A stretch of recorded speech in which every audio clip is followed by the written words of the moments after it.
Sahiwal bureau report. Divisional public school का honours day.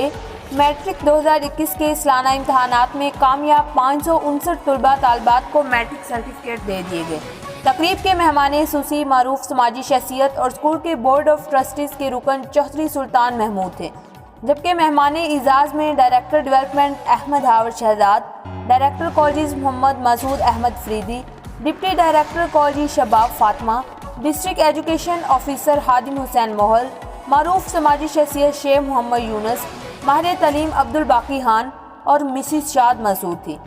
Principal brigadier Syed अनवार उल हसन करमानी ने साल 2021 के मैट्रिक के रिजल्ट पर तफसीली रोशनी डाली और बताया कि मैट्रिक के सालाना इम्तहान में स्कूल के 559 तलबा तालबात ने शिरकत की, जिनमें से 445 ने A+ ग्रेड हासिल किया, जबकि 357 तलबा तालबात ने 1100 में से 1000 से ज़ायद नंबर हासिल किए। उन्होंने मज़ीद बताया कि 300 तलबा ने इम्तहान में शिरकत की, जिसमें से 216 ने A ग्रेड हासिल किया। इसी तरह 259 तलबा में से 229 ने A+ ग्रेड हासिल किया, जो कि स्कूल के लिए एक इजाज़ है।